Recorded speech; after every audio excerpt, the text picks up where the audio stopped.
करोड़ करोड़ करोड़। जिसने भी उसका भाग्य लिखा है, पता नहीं उसे हमसे क्या शत्रुता है। किसी को क्या दोष दें कालिया, जब अपने ही भाई विरोधी के पक्ष में हो। क्या आवश्यकता थी उन्हें उस गरुड़ के साथ वहां जाने की?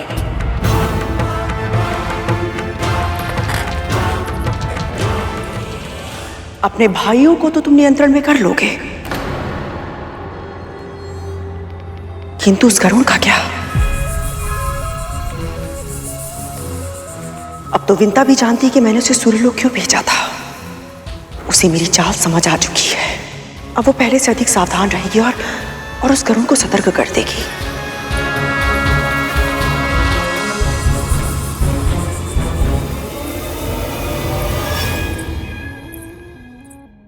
महारानी, आपका प्रसाद। प्रसाद देने के बहाने हम पर दृष्टि रखने आई है। नहीं महारानी, मैं भला ऐसा क्यों? तेरे स्पष्टीकरण में रुचि नहीं है मुझे। प्रसाद रख और जा यहां से।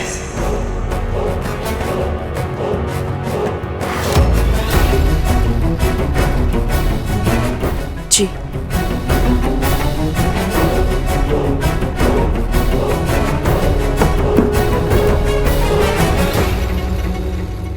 मेरे पुत्र शीघ्र ही यहां वापस लौट आएंगे। उनके स्वागत सत्कार के बाद मैं तेरे पुत्र से निपटूंगी।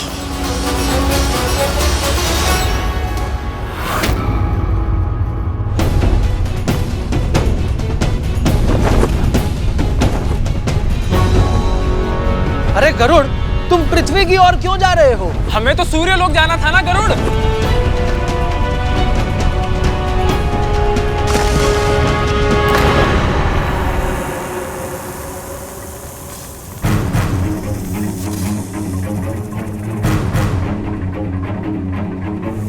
तुम्हें कहा था ना हमने कि सूर्यलोक पहुंचने से पहले कहीं मत रुकना। भैया ये भी कहा था कि तीव्र गति से उड़ो और सीधे सूर्यलोक पहुंचकर ही रुकना। मैं आप सबको सूर्यलोक लेकर नहीं जा सकता।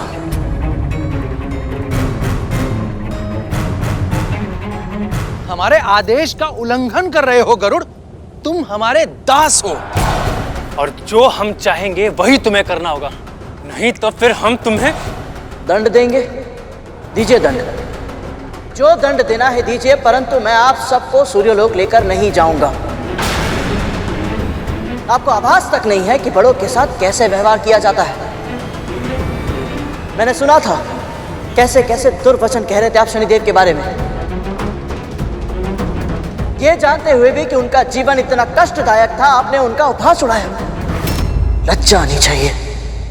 उनके सैनिकों पर आक्रमण किया, उन्हें चोटिल किया, फिर भी शनिदेव ने आप सबको स्वस्थ कर वहां से सुरक्षित जाने दिया। और आप सबने क्या किया? उनकी दया को दुर्बलता समझा। बहुत बड़ी भूल की आप सबने। केवल और केवल हमारी माओ की पूजा और प्रार्थना का परिणाम है कि शनिदेव की वक्र दृष्टि से बच पाए हम।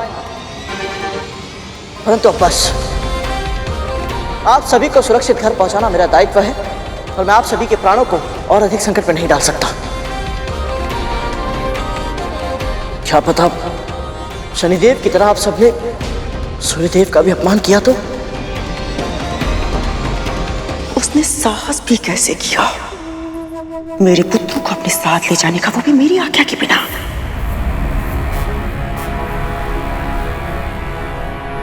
कुछ अधिक ही बुद्धिमान हो गया है वो।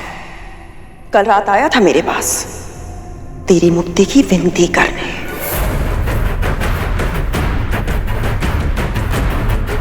और आज मेरे पुत्रों को मेरी आंखों के सामने उड़ा कर ले गया। मैं पुकारती रही किंतु उसने नहीं सुना। मेरी नहीं, उसे तो तेरी भी ध्वनि नहीं सुनाई पड़ी। उसे क्या लगता है वो धमका के भयभीत करके अपनी बात मनवा लेगा? भयभीत होना मेरा स्वभाव नहीं है।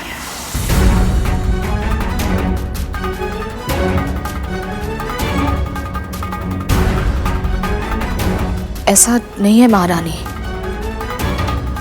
मेरा गरुड़ ऐसा करना तो दूर, ऐसा सोच भी नहीं सकता है।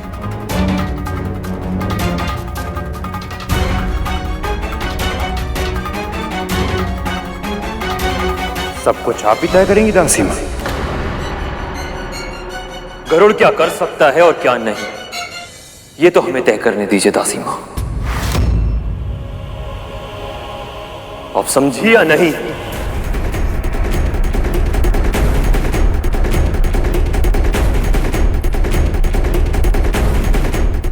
कद्रू नाम है मेरा, नाग माता कद्रू।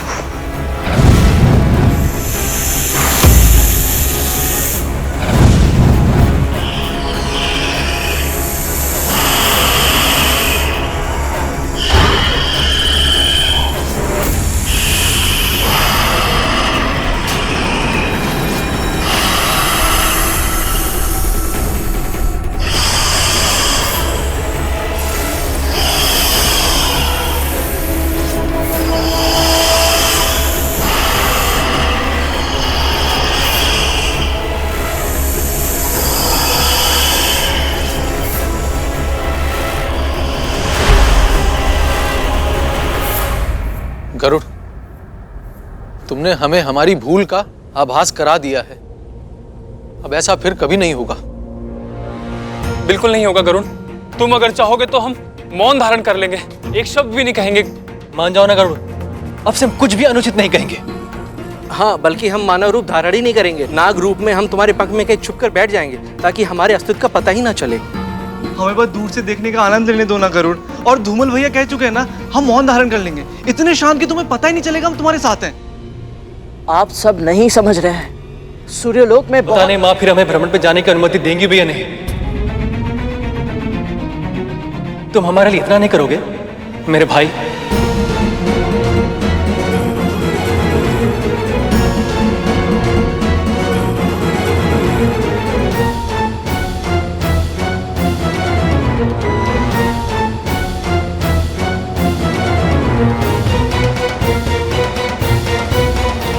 ठीक है,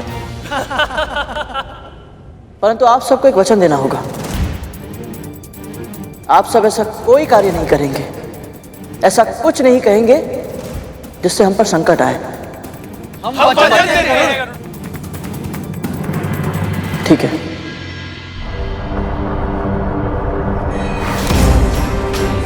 ना रंग है ना रूप है, कितना कुरूप है। मैं तो ये सोच रहा हूँ, ऐसे व्यक्ति को इतनी रूपवती पत्नी मिल कैसे गई?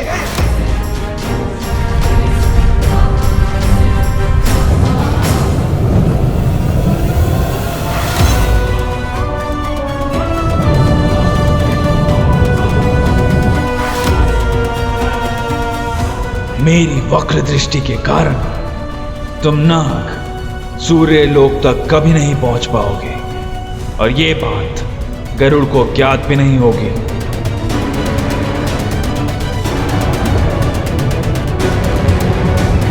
अच्छा है ये सभी नाग अपना वचन निभा रहे और मौन है। ये बोलेंगे नहीं तो कोई समस्या भी खड़ी नहीं होगी।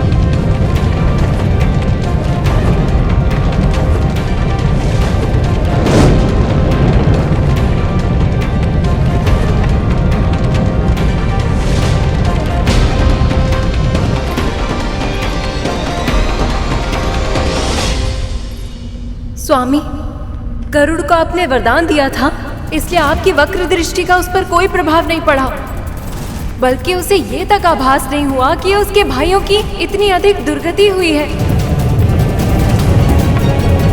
पर जब उसे पता चलेगा तब क्या होगा स्वामी? क्या कद्रू अपने पुत्रों को अर्धमृत अवस्था में देखकर गरुड़ के प्रति अपने क्रोध को नियंत्रित कर पाएगी? क्या स्वयं उसकी मां विंता उसे इस बात के लिए क्षमा कर पाएगी कि वो अपने भाइयों की सुरक्षा के लिए असफल रहा, और गरुड़, वो तो इतना संवेदनशील है कि उसने वरदान में भी अपने लिए कुछ नहीं मांगा, केवल अपने भाइयों के लिए सुरक्षित वापसी की इच्छा प्रकट की थी। ऐसे में स्वामी, क्या वो स्वयं को क्षमा कर पाएगा? गरुड़ के कारण मैं पहले भी उन नागों को एक बार क्षमा कर चुका हूं, पर अब और नहीं।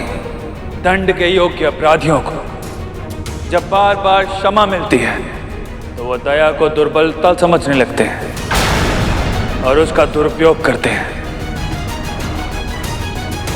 मैंने उन नागों और उनकी माता दोनों को चेतावनी दी थी, फिर भी उन नागों ने अपने शब्दों से हमारा अपमान किया और उनकी माता ने प्रसाद का तिरस्कार करके ऐसे दुर्व्यवहार को स्वीकारा नहीं जा सकता।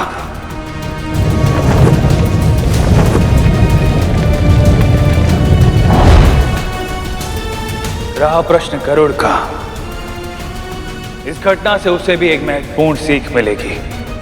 उसे सीखना होगा कि कौन दंड के योग्य है और कौन दया के, क्योंकि भविष्य में उसे भी बार बार ऐसे निर्णय लेने होंगे।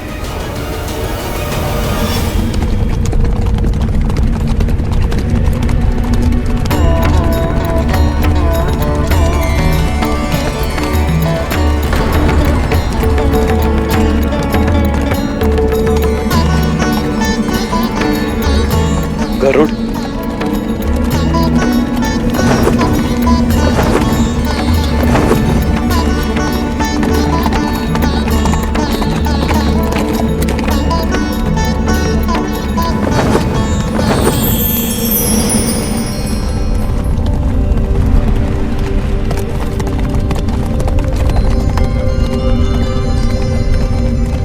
अरुण, कुछ क्षण के लिए तुम अदृश्य होकर रथ चला। इतने समय बाद मैं अपने भाई को देख रहा हूं और प्रभु मुझे अदृश्य होने का आदेश दे रहे हैं। मैं तुम्हारी दुविधा समझता हूं अरुण। मुझे गरुड़ की परीक्षा लेनी होगी।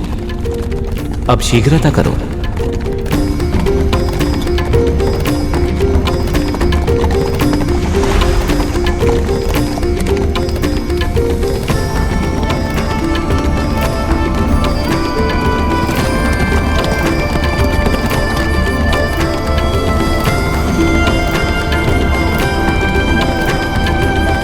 सूर्यदेव,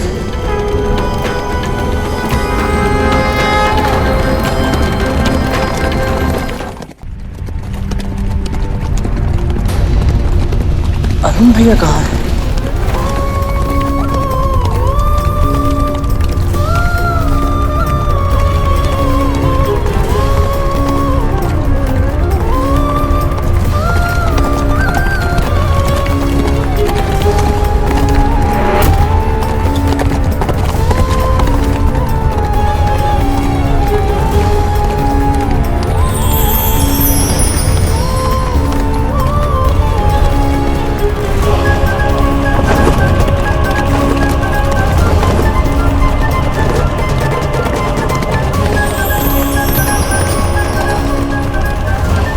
प्रणाम सूर्यदेव।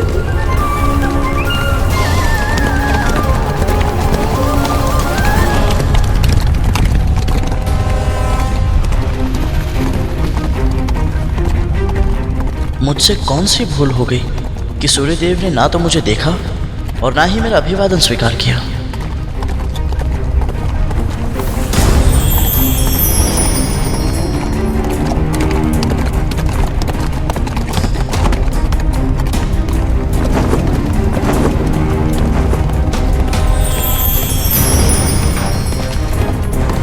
गरुड़ का प्रणाम स्वीकार कीजिए सूर्यदेव।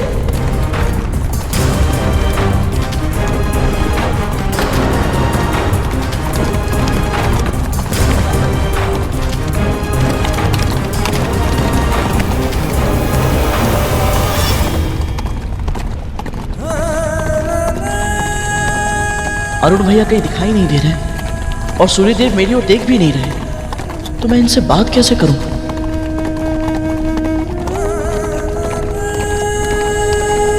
यदि गरुड़ को मुझसे कोई चर्चा करनी है तो उसे स्वयं ही कोई मार्ग निकालना होगा।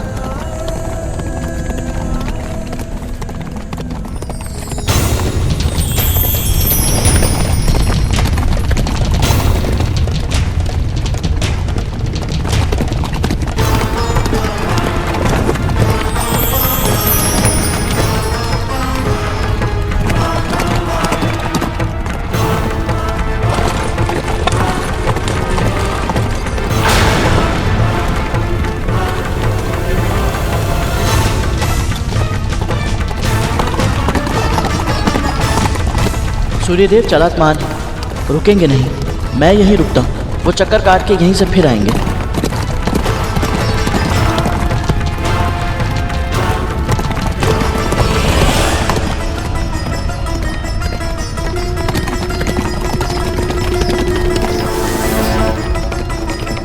ओम आदित्याय नमः। ओम आदित्याय नमः। ओम आदित्याय नमः। ओम आदित्याय नमः। ओम आदित्याय नमः। ओम आदित्याय नमः। ओम आदित्याय नमः। ओम आदित्याय नमः। ओम आदित्याय नमः। पक्षीराज, तुम्हारी आतुरता देखकर लग रहा है कि कोई विशेष कार्य से मेरे पास आए। हाँ सूर्यदेव, आपसे कहाँ कुछ छिपाता है। वो मेरी बड़ी माँ की इच्छा थी। ठहरो, तुम तो मेरे रथ से भी तीव्र गति से भाग रहे हो गरुड़। मेरे एक मंत्र का उच्चारण किया और अपनी इच्छा प्रकट कर बैठे। यदि मुझसे कुछ मांगने का अधिकार चाहते हो तो मेरी बात भी तो सुननी होगी ना। क्षमा करे देव, आतुर हूँ इसलिए भूल कर गया। अपना दाहिना हाथ आगे बढ़ाओ गरुड़।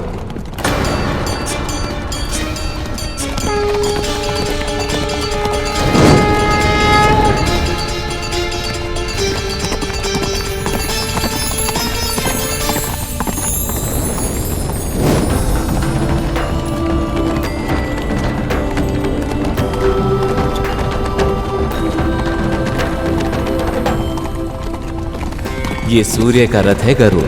समय की तरह ये भी ना तो किसी के लिए रुका है, ना ही कभी रुकेगा। यदि मुझसे चर्चा करनी है तो ये दिया हाथ में लेकर तुम्हें उल्टा दौड़ना होगा।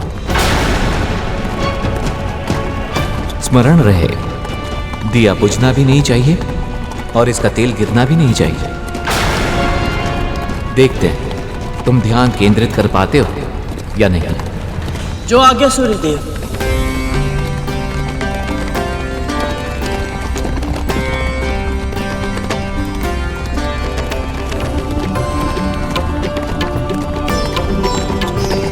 अरुण, अब कुछ क्षण के लिए प्रकट हो जाओ, फिर शीघ्र ही अदृश्य हो जाना। समझ गया प्रभु। आप मेरे भाई की परीक्षा लेना चाहते हैं।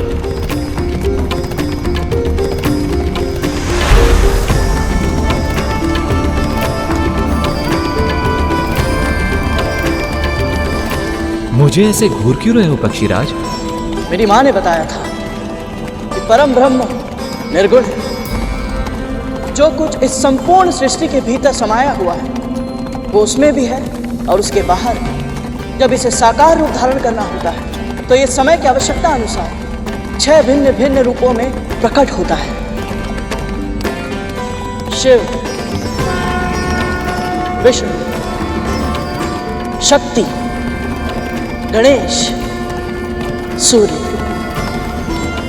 इन पांचों की पूजा हर घर में होनी चाहिए। इससे दुख, क्लेश, विपत्तियों का अंत होता है और घर में सुख, समृद्धि और स्वास्थ्य का निवास होता है। सत्य कहा, पर तुमने 6 साकार रूपों की चर्चा की थी और नाम केवल 5 का ही लिया। तो निर्गुण परम ब्रह्म का छठा साकार रूप कौन सा है गरुड़? छठा रूप है कार्तिकेय का, जो दीपक के रूप में सदैव इन सभी के साथ रहते हैं। मैं सचमुच बहुत सौभाग्यशाली हूँ सूर्यदेव, क्योंकि आज आपके इतने निकट आकर आपकी परिक्रमा करने का अवसर मिला है मुझे। माँ कहती है जो जीव सुबह उठकर आपके दर्शन करते हैं, जो स्नान करने के बाद आपको जल चढ़ाकर आपको प्रणाम करते हैं, वो बहुत सुखी रहते हैं। इसीलिए सूर्यदेव, आज आपने मुझे अपने साथ साथ दौड़ने का आदेश देकर बहुत बड़ा आशीर्वाद दिया है। मैं धन्य हुआ। यदि तुम्हें लगता है कि मैं सत्य ही इतना प्रशंसनीय हूं, परम ब्रह्म का रूप हूं, तो तुमने मेरे पुत्र के सामने मेरा वर्णन नकारात्मक रूप से क्यों किया?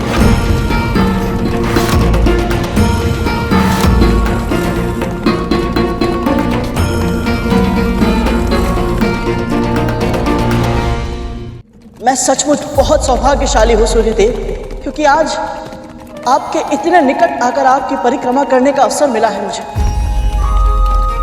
माँ कहती है, जो जीव सुबह उठकर आपके दर्शन करते हैं, जो स्नान करने के बाद आपको जल चढ़ाकर आपको प्रणाम करते हैं, वो बहुत सुखी रहते हैं। उसे कोई भी रोग कभी नहीं छू सकता। उसके तन में ऊर्जा का वास होता है और विचारों में सकारात्मकता का। इसीलिए सूर्यदेव, आज आपने मुझे अपने साथ साथ दौड़ने का आदेश देकर बहुत बड़ा आशीर्वाद दिया है। मैं धन्य हुआ। यदि तुम्हें लगता है कि मैं सत्य ही इतना प्रशंसनीय हूं, परम ब्रह्म का रूप हूं, तो तुमने मेरे पुत्र के सामने मेरा वर्णन नकारात्मक रूप से क्यों किया?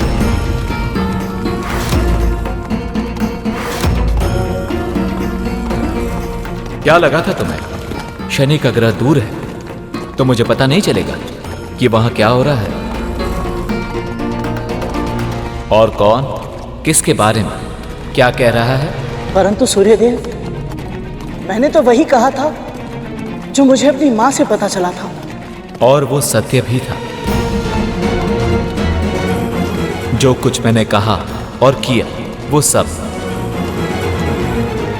पर तुम्हें क्या लगता है मेरे भीतर के परम ब्रह्म ने अपने ही पुत्र के साथ ऐसा दुर्व्यवहार क्यों किया था?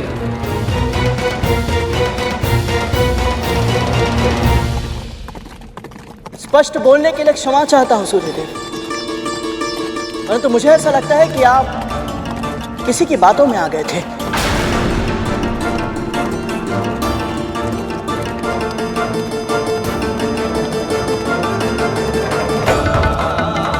कौन है वो जिसने तुम्हारे अनुसार मुझे उकसाया था? किसकी चर्चा कर रहे हो तुम? महादेव शिव शिव शिव शिव।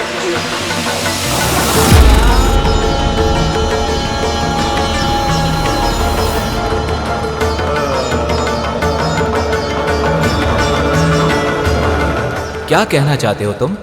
यही कि प्रभु, आपने जो व्यवहार अपने पुत्र के साथ किया था वो महादेव की लीला थी। उन्होंने सब कुछ पहले से ही निर्धारित कर लिया था। वो ये भी जानते थे कि आपसे कुछ नहीं छिप सकता, इसलिए आपका पुत्र ही प्राणियों को उनके कर्मों का फल देने के लिए सबसे अधिक योग्य होगा। और वो ये भी चाहते थे कि शनिदेव को इतनी बड़ी शक्ति देने से पहले वो उनके व्यक्तित्व से अरिष्ट वर्ग अर्थात सभी 6 विकारों को दूर कर दे, ताकि शनिदेव निष्पक्ष होकर न्याय कर पाए। आपने भी इस लीला में उनका पूरा साथ दिया था प्रभु। सबसे पहले आपने अपने तेज को इतना असहनीय बना दिया कि आपकी पत्नी देवी संज्ञा अपनी छाया को साकार रूप देने पर विवश हो गई। आप दोनों जानते थे कि छाया में अहंकार नहीं होता, वो सदैव साथ चलती है। बस फिर हुआ वही जो आप चाहते थे। देवी छाया ने अपने गुण अपने पुत्र को भी दिए। इसीलिए शनिदेव में शक्ति तो बहुत है, परंतु अहंकार तनिक भी नहीं। पहला लक्ष्य प्राप्त करने के बाद आपने देवी छाया और उनके पुत्र शनिदेव का तिरस्कार किया।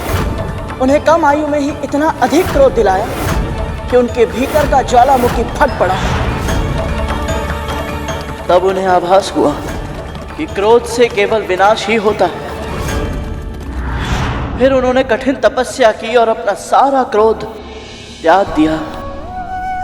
और शिवजी ने यह भी निश्चित किया कि शनिदेव को छाया मां से वो उपयुक्त संस्कार मिले जिसे वे दंडाधिकारी बनने के योग्य बन सके।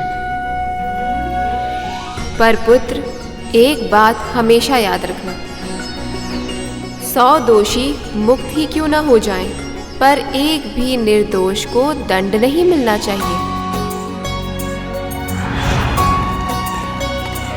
फिर महादेव ने उन्हें वरदान स्वरूप दंडाधिकारी का पद दिया और ग्रहों में स्थान भी, पर फिर भी आपने उन्हें स्वयं से दूर ही रखा और एक साधारण लौ से बना आसन दिया।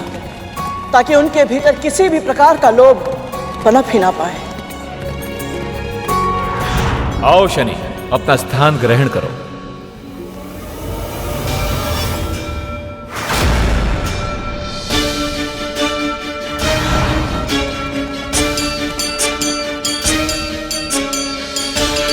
परंतु अब भी एक कार्य शेष था। जब शनिदेव का विवाह देवी दामिनी के साथ हुआ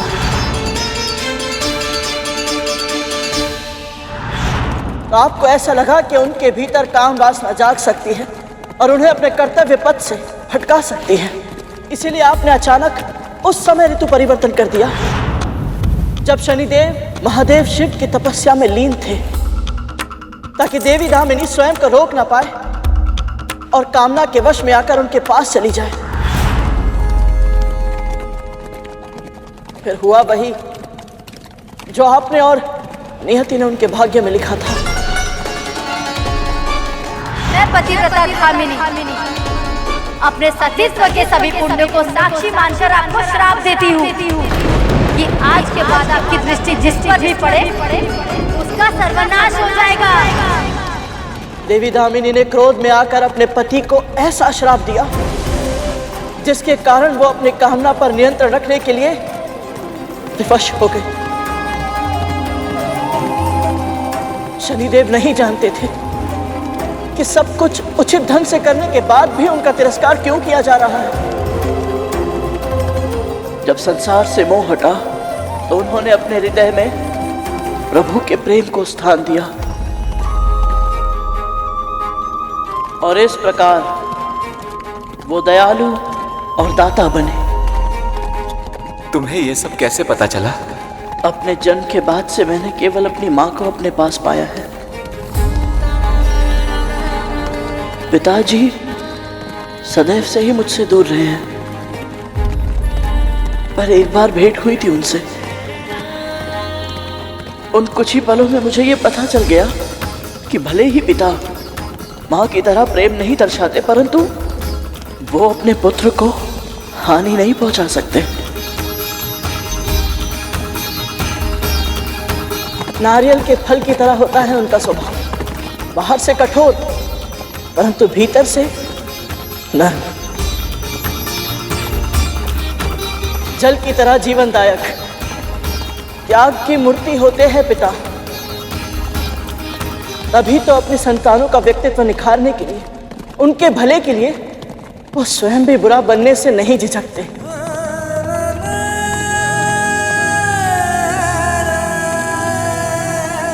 तुमने पुराने घावों को कुरेद दिया है गरुड़। तुम्हें कल्पना भी नहीं है कि ये सब करना मेरे लिए कितना कठिन था। तुम तो उससे मिलकर आए हो गरुड़। बताओ, कैसा है मेरा पुत्र, कैसा है मेरा शनि? जैसा आपने और महादेव शिव ने सोचा था बिल्कुल वैसे ही है शनिदेव। महाबलशाली पर सौम्य, उग्र पर परोपकारी, शक्ति संपन्न फिर भी विनीत। सत्य तो ये है सूर्यदेव, उनसे मिलने के पश्चात मुझे आभास हुआ कि वो आपसे बहुत स्नेह करते हैं, बहुत सम्मान करते हैं आपका। एक पुत्र अपनी माँ के साथ किसी भी विषय पर खुलकर बात कर सकता है, परंतु उसकी आंखों में केवल एक ही स्वप्न होता है, अपने पिता का गौरव बनना।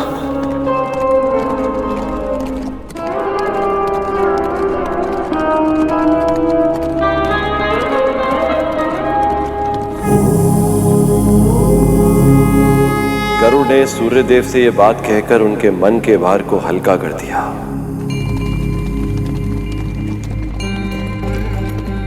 भविष्य में जब जब पिता पुत्र के संबंध जटिल होंगे तो यह प्रसंग सुनकर मतभेद मिटाए जाएंगे।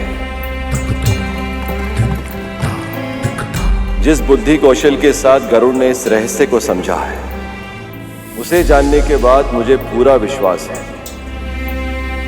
कि गरुड़ अपने जीवन के लक्ष्य तक अवश्य पहुंचेगा। समस्त संसार में सबसे बड़ा मातृ और पितृ भक्त कहलाएगा।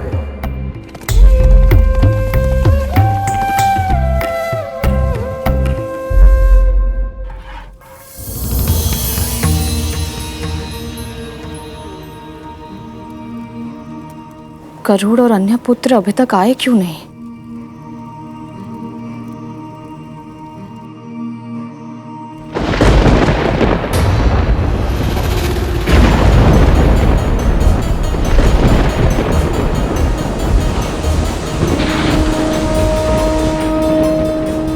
अचानक वातावरण क्यों बदल गया?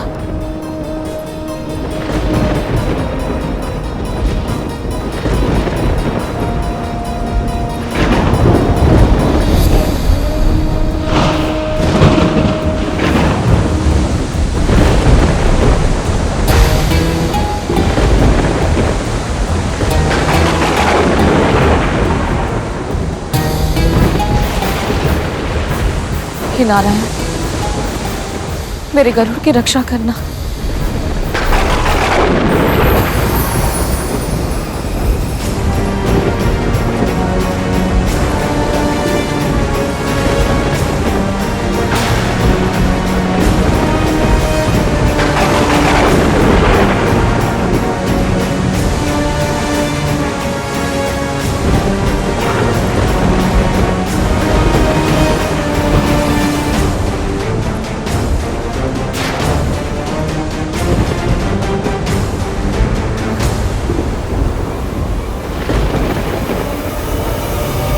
ये दूध तो फट गया।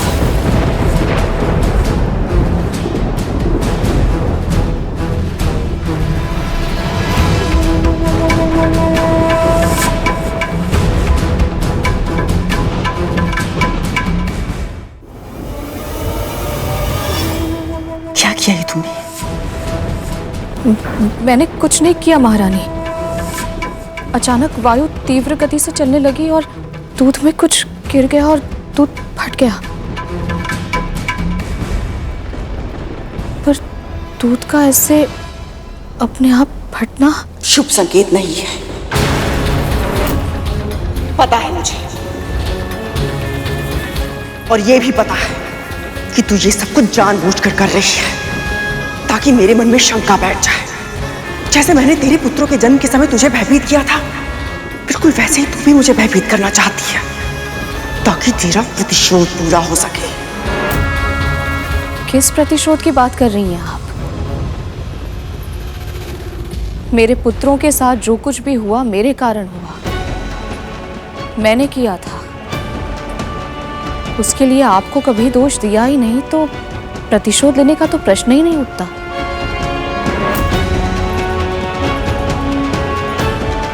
मैं भी एक मां हूं विंता, और अच्छे से जानती हूं एक मां अपने 100 कष्ट भूल सकती है, किंतु अम्पी संतान का छोटे से छोटा कष्ट भी उसे सदैव स्मरण रहता है।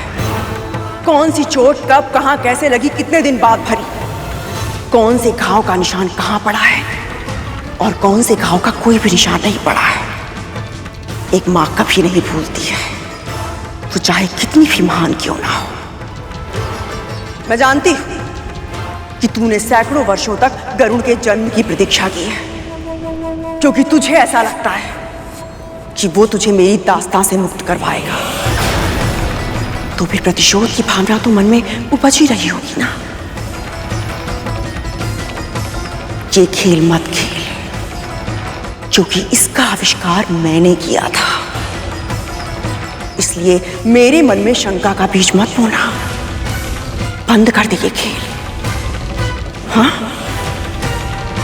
और एक बात, अपने और अपने पुत्र के मस्तिष्क से ये भ्रम बाहर निकालकर फेंक देना कि तुम दोनों को मेरी दास्तां से मुक्ति मिलेगी। कभी नहीं, कभी नहीं।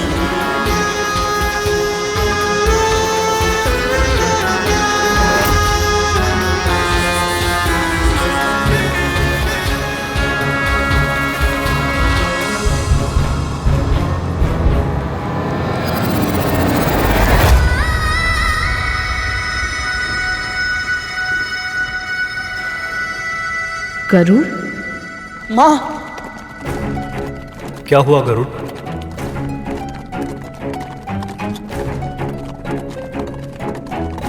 पता नहीं भैया, बस ऐसा लगा जैसे माँ पीड़ा में है। हो सकता है लौटने में मुझे बहुत देर हो गई है, इसलिए माँ मेरा स्मरण कर रही है। गरुड़, मैं जानता हूं तुम मुझसे कुछ मांगने आए हो, पर उसके लिए तुम्हें मेरे साकार रूप के पास जाना होगा।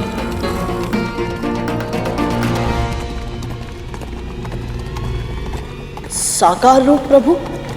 इस रथ पर आसीन जो तुम्हारे सामने है वो मेरा एक अंश मात्र है गरुड़। मेरा संपूर्ण रूप तो सूर्यलोक में ही विद्यमान है, और अरुण का सत्य रूप भी तुम्हें वहीं मिलेगा।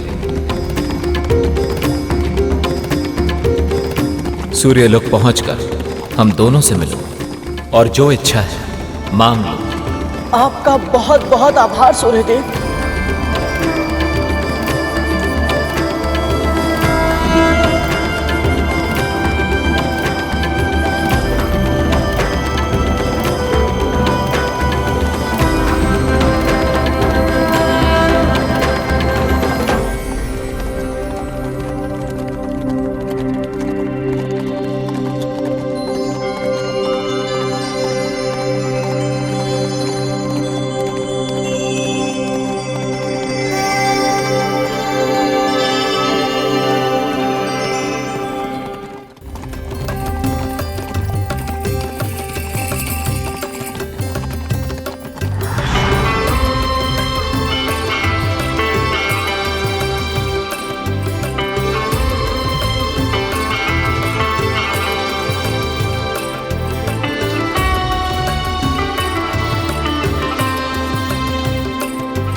शीघ्रता में हमसे बहुत बड़ी भूल हो गई अरुण। हम गरुड़ को बाल खिलिया ऋषियों के बारे में सतर्क करना तो भूल ही गए।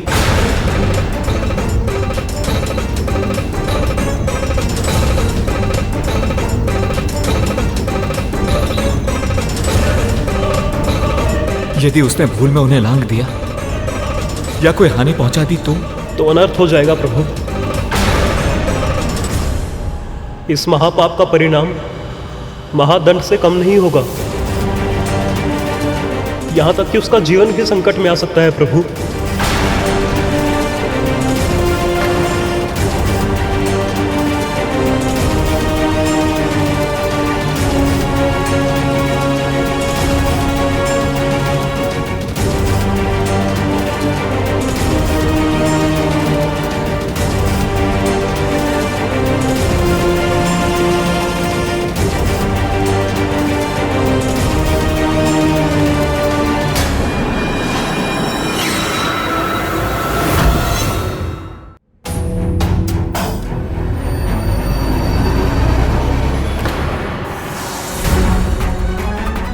कैसा अद्भुत प्रकाश है ये।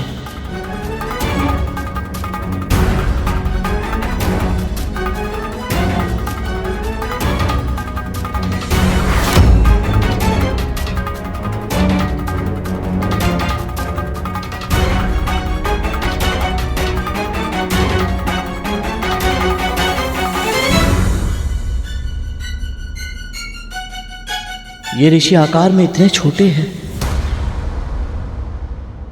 पर इनका तेज इतना अधिक है कि समस्त संसार में प्रकाश फैला रहा है।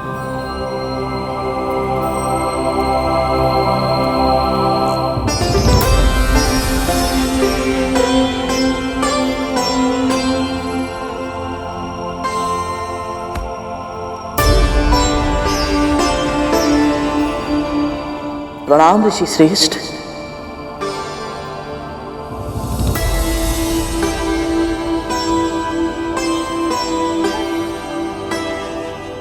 पक्षीराज, आप हमें ऋषि श्रेष्ठ कहकर क्यों पुकार रहे हैं? हम तो आकार में बहुत छोटे हैं। केवल आकार में? और श्रेष्ठता तो आकार से नहीं, बुद्धिमानी से प्राप्त होती है, ज्ञान से प्राप्त होती है। आप सब इतने तेजस्वी हैं कि आपके तेज को मैंने दूर से ही आभास कर लिया था। आपकी आभा इतनी पवित्र, इतनी दुर्लभ है कि मेरे मन में कोई संदेह नहीं। आप सब निश्चित रूप से महान हैं। मेरा प्रणाम स्वीकार करें। बहुत कम प्राणी हैं जो हमारे तेज का आभास करने में सक्षम है। यह तो तुम्हारे उत्तम पालन पोषण और संस्कारी व्यक्तित्व का प्रमाण है। धन्य है तुम्हारे पिता महर्षि कश्यप और धन्य है तुम्हारी मां विंता, जिन्होंने ऐसे निष्ठावान और सद्गुणी पुत्र को जन्म दिया। अधिकतर प्राणी शक्ति प्राप्त करते ही पहले अभिमानी हो जाते हैं, फिर अज्ञानी, किंतु तुम्हारे साथ ऐसा नहीं है। तुम इतने शक्तिशाली होने के बाद भी न केवल स्वयं से दुर्बल व्यक्तियों के प्रति संवेदनशील हो, बल्कि तुम्हें इस बात का भी आभास है कि छोटे से छोटे प्राणियों में भी कोई न कोई विशेष शक्ति अवश्य होती है। इसलिए हम सब तुम्हें आज अणिमा और महिमा का वरदान देना चाहते हैं। अणिमा वह सिद्धि है पुत्र, जिससे तुम अपना आकार जितना छोटा चाहो कर सकते हो, और महिमा वह सिद्धि है जिससे तुम अपना आकार जितना विशाल चाहो कर सकते हो। तुम्हारा कल्याण हो पुत्र।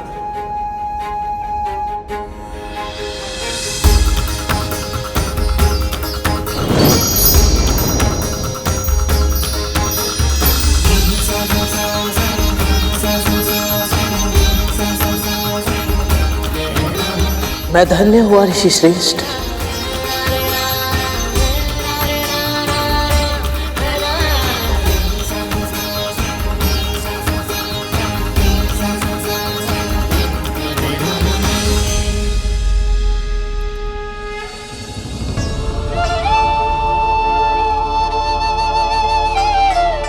कहाँ रह गया गरुड़? अभी तक तो उसे आ जाना चाहिए था।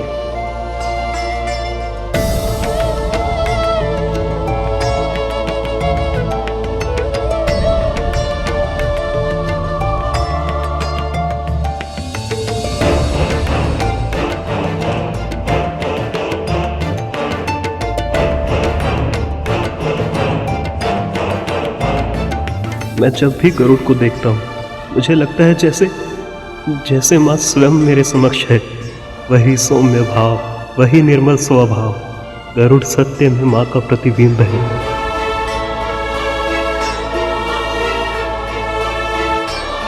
भैया,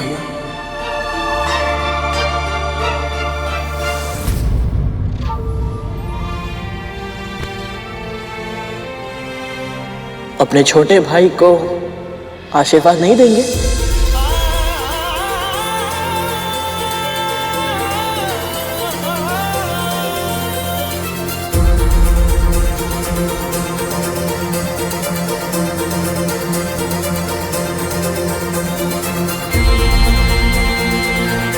माँ भी बिल्कुल ऐसे ही तुम्हारे शीश पर हाथ फेरती होगी, तुम्हें आशीर्वाद देती होगी बिल्कुल इसी तरह।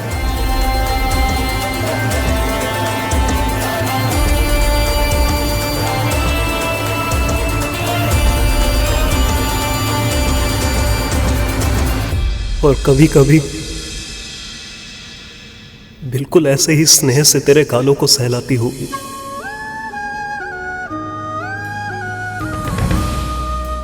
तुझे अपने हाथों से स्नान कराती होगी।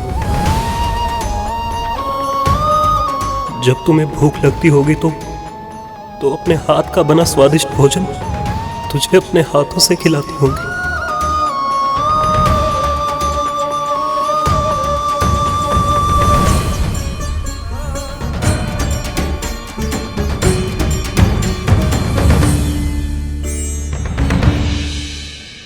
माँ के स्पर्श को अनुभव कीजिए भैया, आपको अच्छा लगेगा।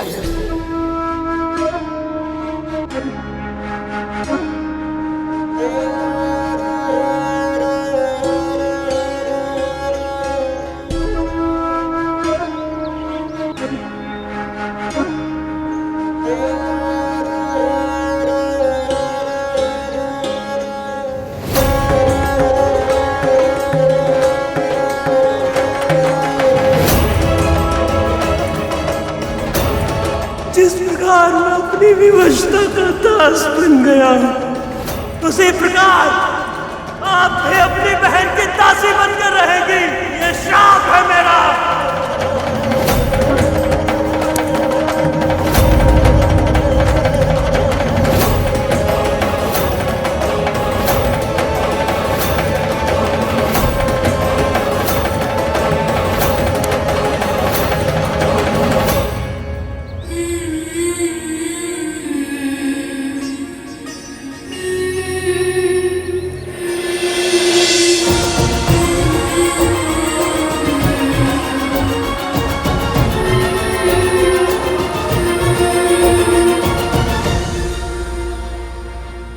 अरुण,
गरुड़ के आने के पश्चात क्या होगा, ये सोच के भय लग रहा है क्या, जो दिन में ही स्वप्न देखना आरंभ कर दिया?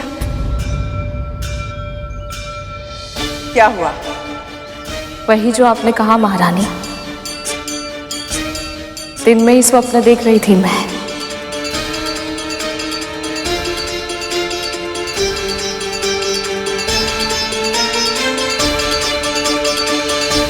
एक बार मेरे पुत्र मेरे पास वापस आ जाए, फिर इन मां पुत्र के सारे स्वप्न बिखेर दूंगी मैं।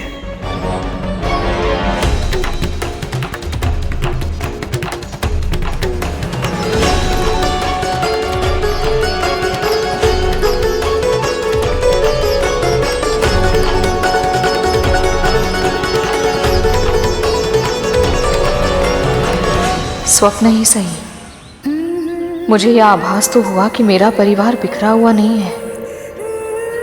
दोनों भाइयों ने एक दूसरे के साथ समय भले ही ना बिताया हो, पर फिर भी इनके मध्य प्रेम की एक अदृश्य डोर है, जिसे ना समय तोड़ पाया है ना दूरी।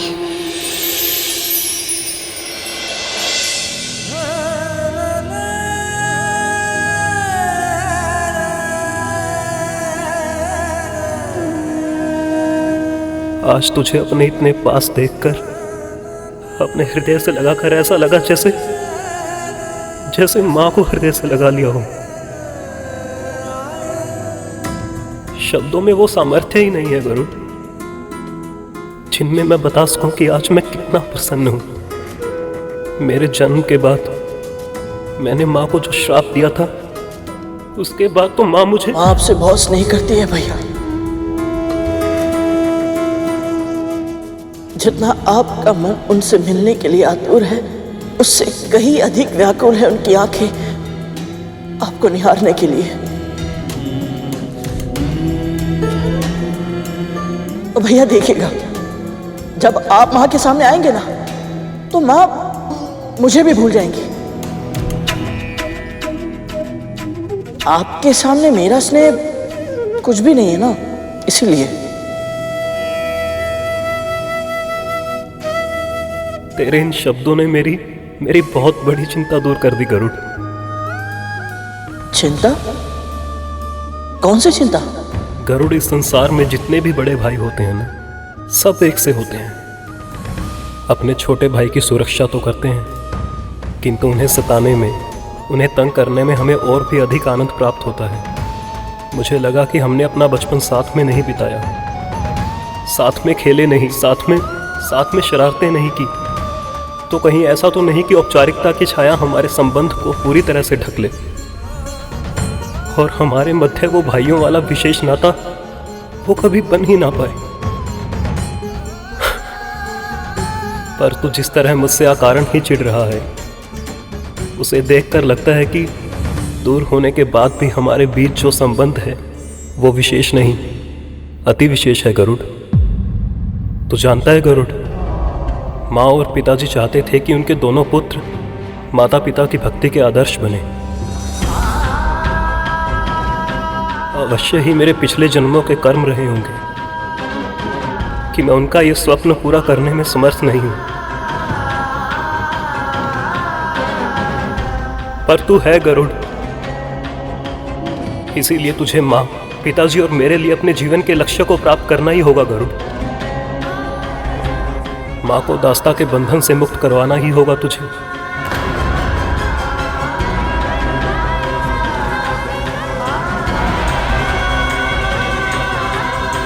मैं आपको वचन देता हूं भैया, मैं माँ को दास्ता से मुक्त अवश्य कराऊंगा, वचन देता हूं मैं।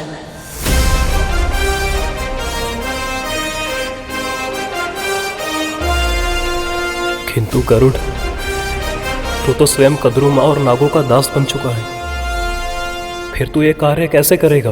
मैं नहीं जानता भैया, हाँ तो इतना जानता हूं कि कोई ना कोई मार्ग अवश्य ढूंढ निकालूंगा मैं। बस किसी तरह बड़ी मां प्रसन्न हो जाए तो हो सकता है उनका मन भी बदल जाए। इसीलिए तो मैं यहां तक आया हूं, ताकि उनकी इच्छा पूरी हो पाए। तब तो मुझे तेरा समय बिल्कुल भी व्यर्थ नहीं करना चाहिए। जा, शीघ्र जा और सूर्य देव से भेंट कर। जी भैया, परंतु उसके पहले मुझे आपसे एक भेंट चाहिए।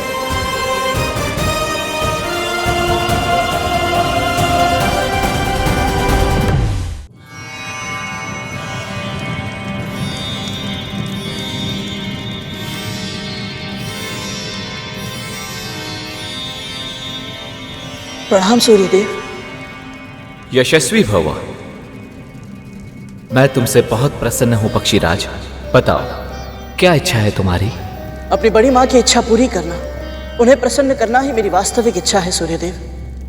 इसीलिए तो मैं यहाँ आया हूँ, उनके लिए सूर्य पुष्प लेने। सूर्य पुष्प तो एक माध्यम है गरुड़। क्या तुम जानते हो तुम्हें यहाँ क्यों भेजा है कद्रू ने? संभव है वो मेरी परीक्षा ले रही हो।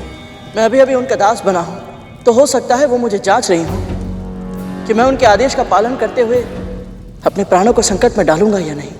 पर तुम जिस इच्छा से यहाँ तक आए हो वो मैं पूरी नहीं कर सकता गरुड़। मैं तुम्हें सूर्य पुष्प नहीं दे सकता।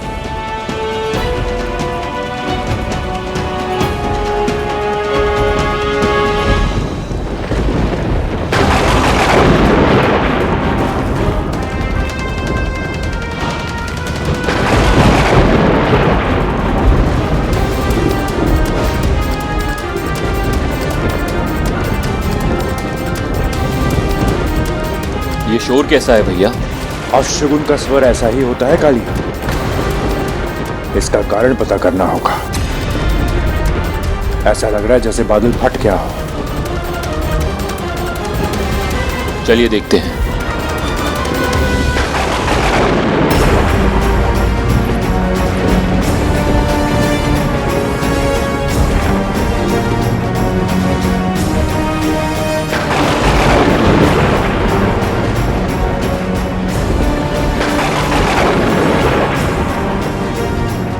क्या हुआ दासी माँ?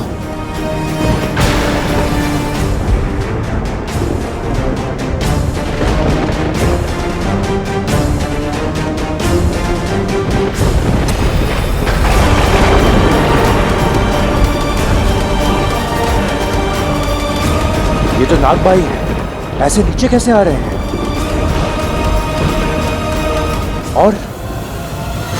और गरुड़ कहाँ है? भैया मुझे लगता है कि सूर्य लोक के निकट पहुंचते ही तापमान बढ़ने लगा होगा और हमारे भाइयों ने निश्चय किया होगा कि वापस पृथ्वी लौट जाएं।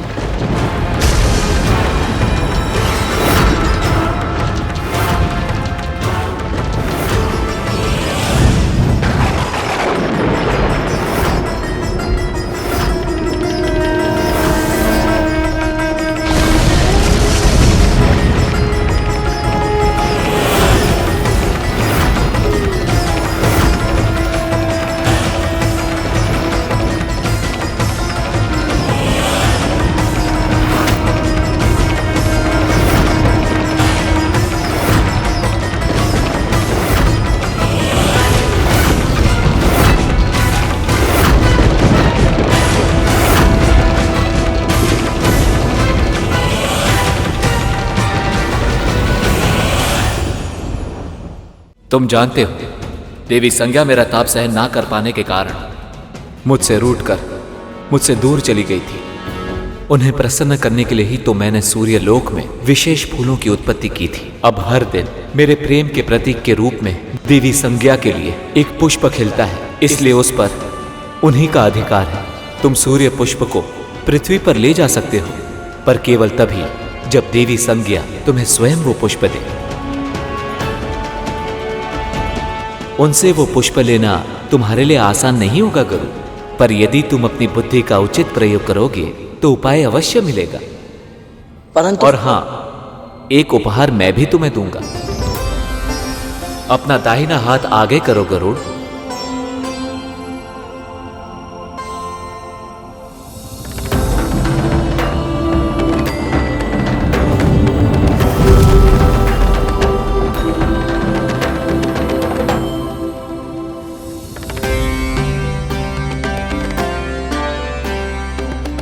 ये बहुत ही विशेष शहद है गरुड़, इसे खा लो। भूख तो मिटेगी ही, बुद्धि भी चलेगी। और हां, इस पात्र को सदैव अपने साथ रखना। यह अक्षय पात्र है, इसके भीतर का शहद कभी घटेगा नहीं।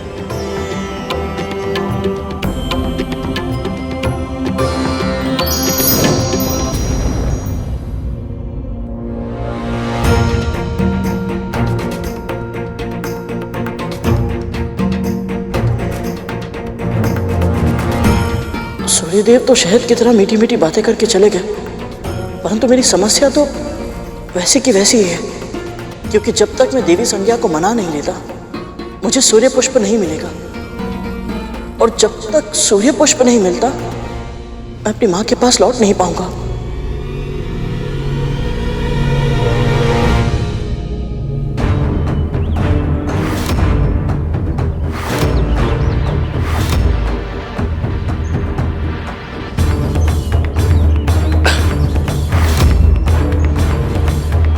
इन्हें क्या हुआ? और ये दुर्गंध कैसी है?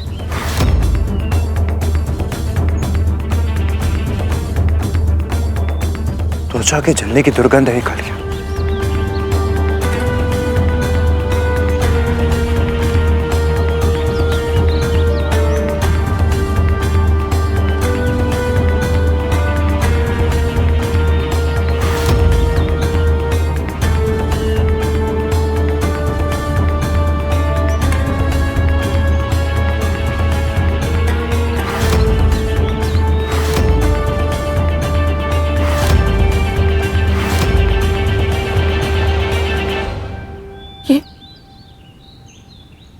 ये सब क्या हो गया?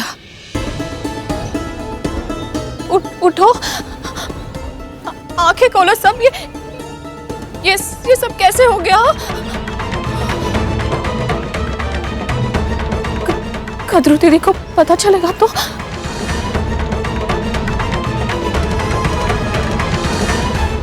कितने दिन बीत गए इसे बचाए हुए, जब मेरे पुत्र वापस आ जाएंगे मेरे पास, तब जी भर के बचाऊंगी इसे। कितनी धूल मिट्टी जमा हो गई है इस पे।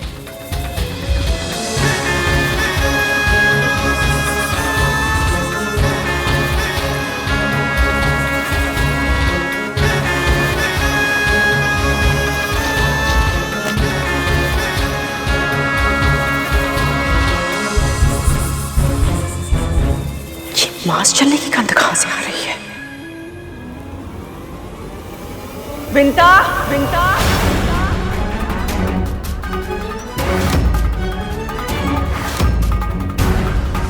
विंता, विंता,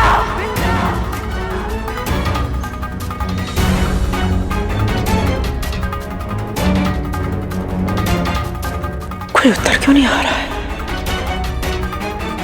कहां गए सब?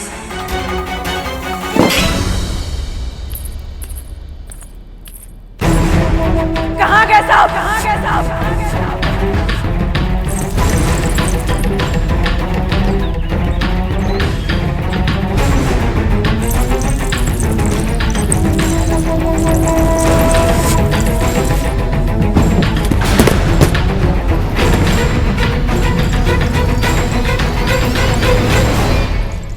ना कोई प्रहरी है, ना कोई सेवक, ना कोई सेविका, और तो और मेरे पुत्र भी नहीं दिखाई दे रहे हैं। कहाँ है ये सब? ये वायु, सियारों का स्वर, वो रो क्यों रहे हैं?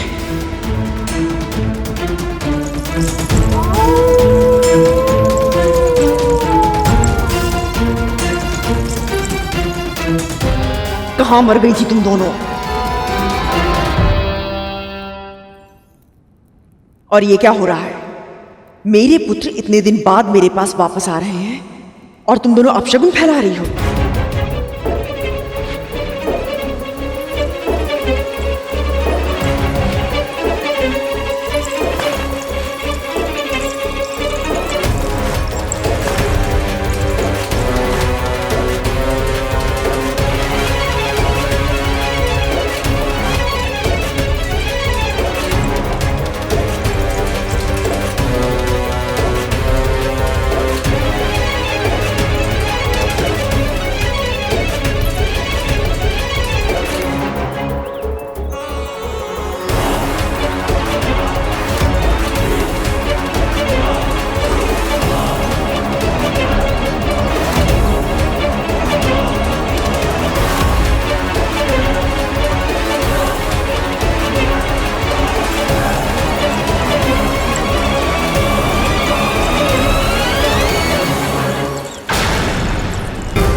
माँ! दीदी! माँ! माँ! माँ क्या हुआ आपको? माँ! माँ! माँ माँ उठिए! माँ क्या हुआ आपको? माँ!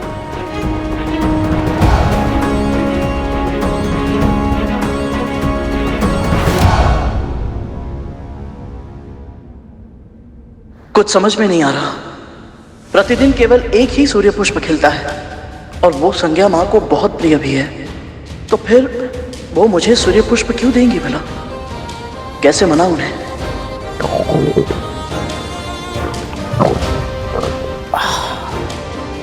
ये भूख इतनी तीव्र लग रही है कि बिना कुछ खाए मस्तिष्क कार्य ही नहीं करेगा। पर खाऊं किसे? नहीं नहीं, सूर्यलोक में मांसाहार उचित नहीं होगा। और खाऊं तो क्या खाऊं? ये बहुत ही विशेष शहद है गरुड़, इसे खा लो। भूख तो मिटेगी ही, बुद्धि भी चलेगी।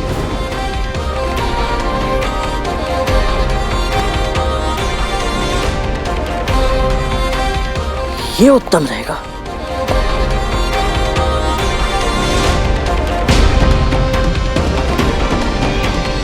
कितना अद्भुत है ये सूर्यदेव का उपहार।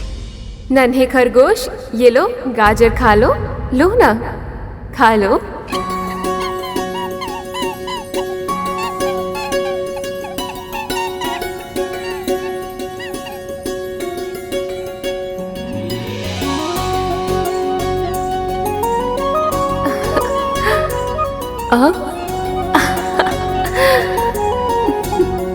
कितना चंचल है तू।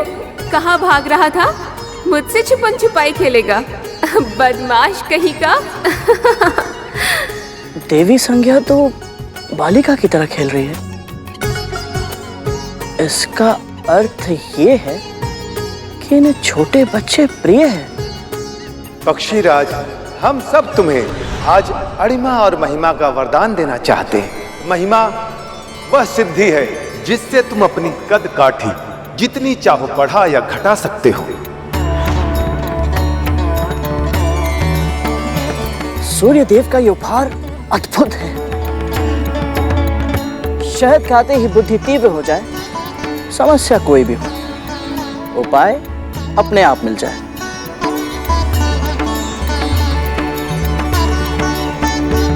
माता संज्ञा से सूर्य पुष्प लेने के लिए मुझे उनके समक्ष बाल रूप में जाना चाहिए।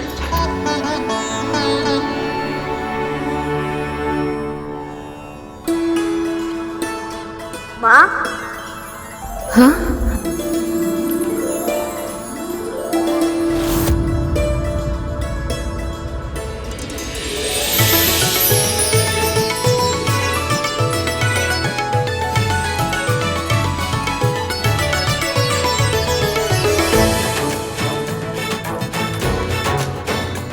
किसने पुकारा मुझे? माँ? हाँ?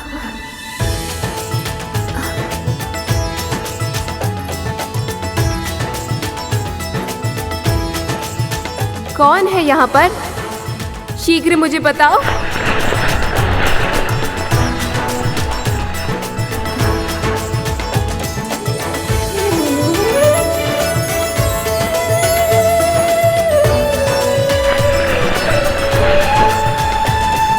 ये तो कोई छोटा पक्षी है।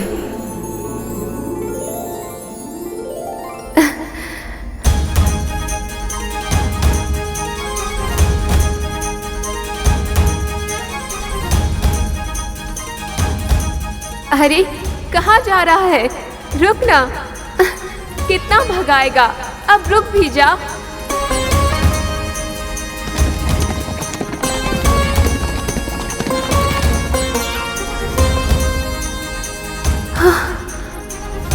कहाँ लुप्त हो गया? अभी तो यही था। हाँ।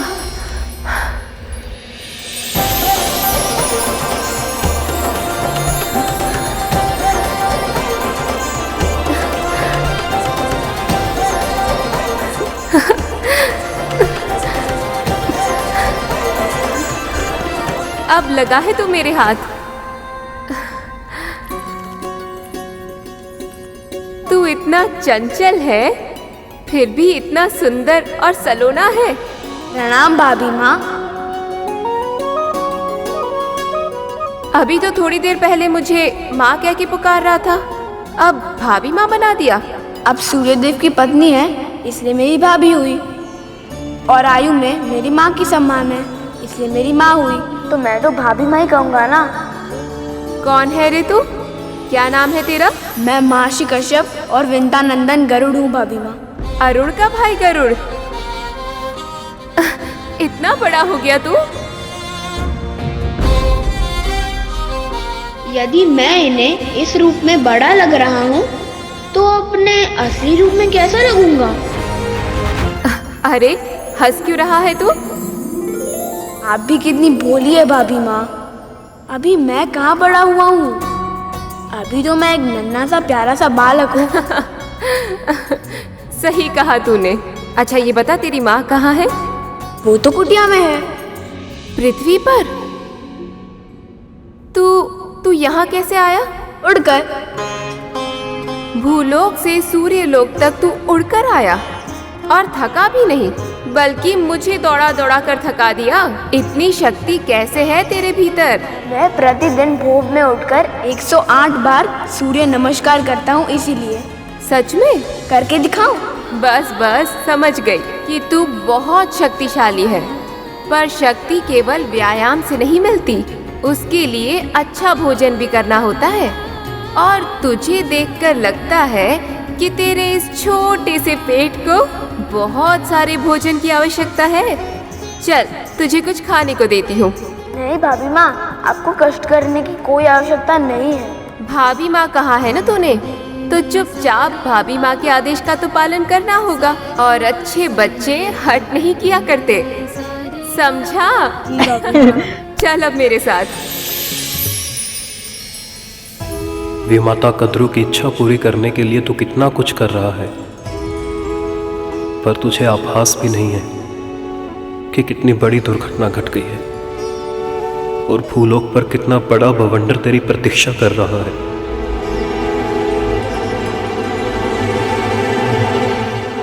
माँ, दीदी, माँ, माँ आंखें खोलिए। माँ, माँ, माँ आंखें खोलिए। माँ, माँ आंखें खोलिए। क्या हुआ माँ आपको? पुत्र, मेरे पुत्र। हम तक्षक कालिया, तुम्हें पता है मैंने बहुत भयानक स्वप्न देखा।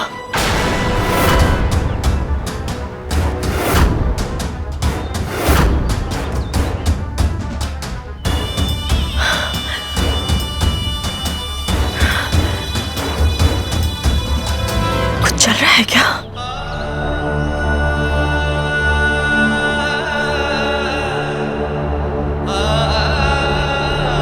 ये गंध कहां से आ रही है?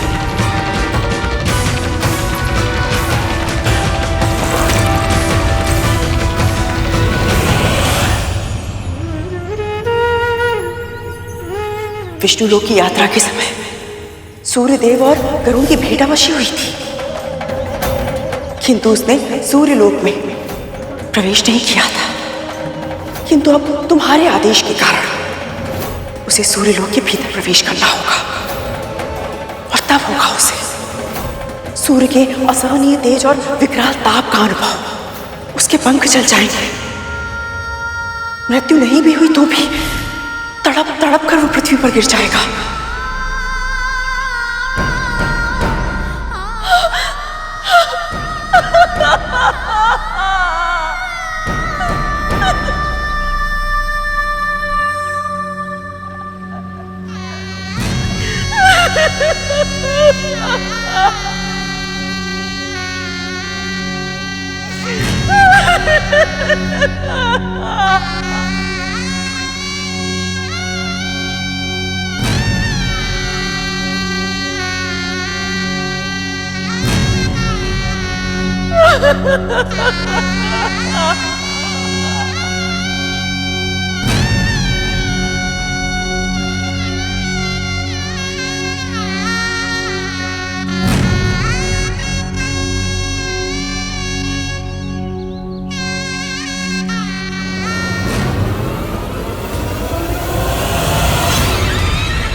मत हंस।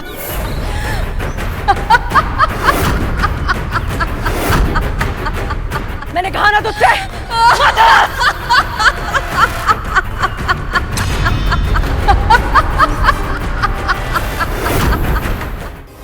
मैंने कहा ना मत हंस। चुप हो जा, मैं तुझे चेतावनी देती हूँ, मत हंस।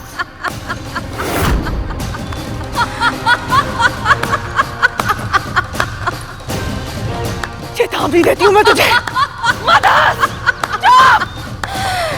क्यों? मेरे हंसने से आपको रोना आ रहा है महारानी?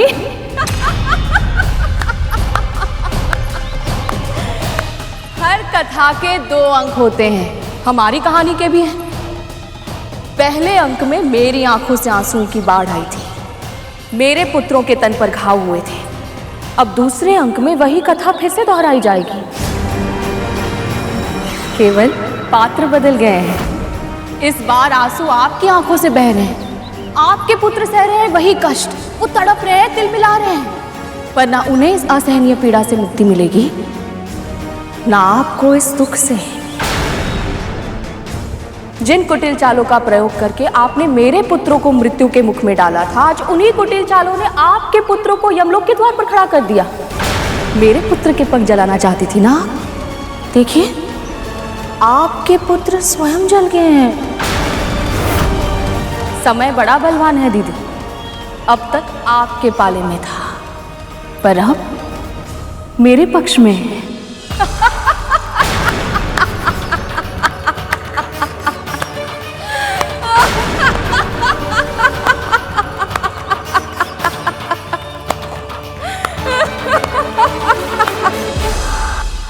पक्षीराज गरुड़ के साहस भरे कारनामे देखने के लिए चैनल को सब्सक्राइब करें और साथ ही बेल आइकॉन दबाना न भूलें।